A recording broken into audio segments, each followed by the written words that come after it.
Okay, this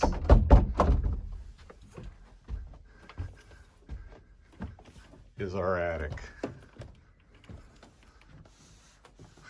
Not our garage attic, as some of you may have seen before, but this is the attic on our house.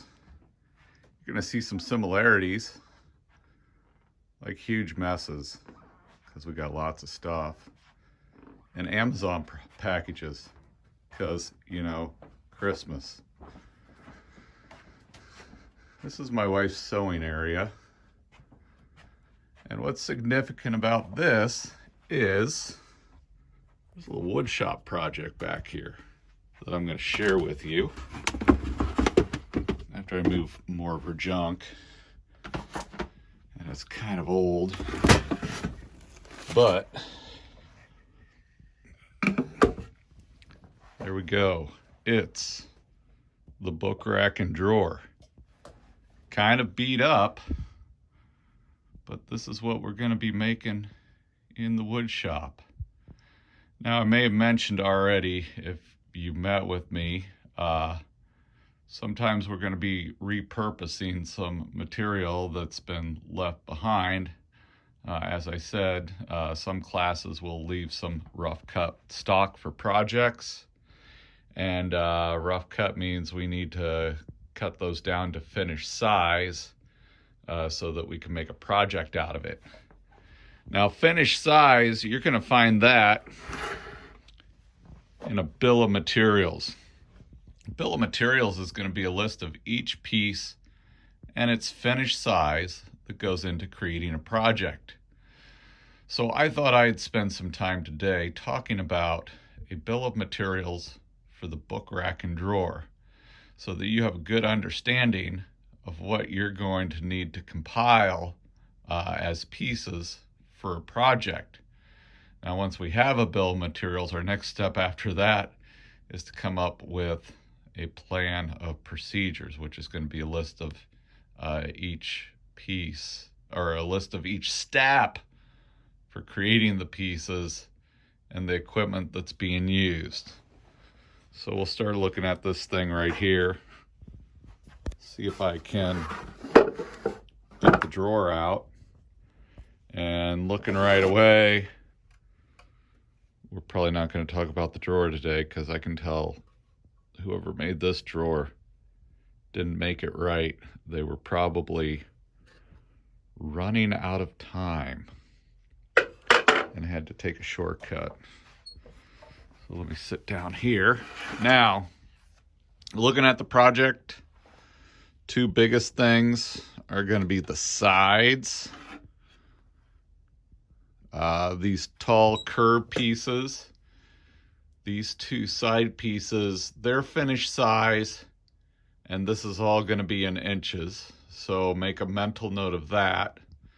The two sides are going to be 17 by 10 by 3/4 of an inch. So that's going to be 17 tall, 10 wide, 3/4 of an inch thick.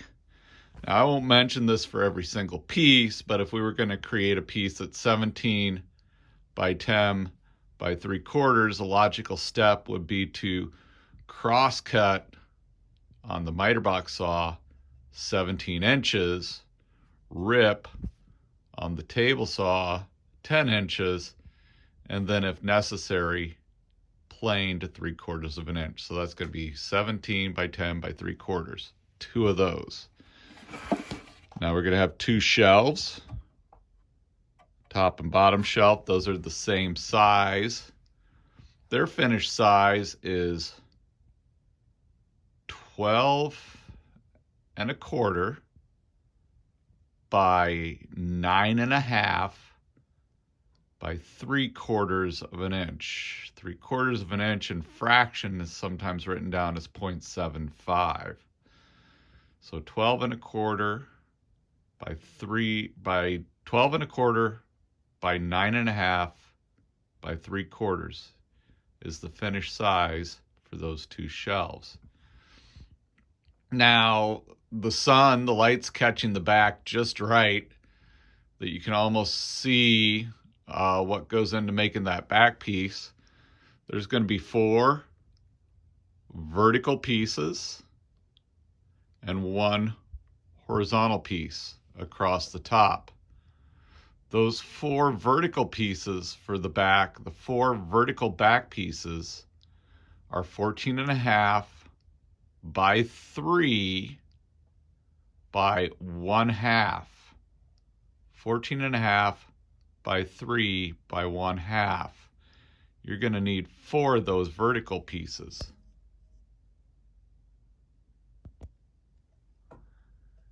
And then we have the top piece, top vertical piece. That's supposed to be 12, going across the top there, 12 by 3.5 by 1/2. 12 by 3.5 by 1/2. And those, maybe you can see it better on the back, those all get glued up. Now, some of the other pieces may end up getting glued up as well. It often depends on what the available material is. When we start getting some of the supplies out, you may end up already having one curved piece made for you, and then you might have to make the second one on your own. So this is the main cabinet piece for the book rack and drawer. And from this video, you should be able to develop a bill of materials, a list of each piece and its finished size. In the future, I may be asking you to share with me your bill of materials for the book, rack, and drawer main cabinet piece. Have a great day.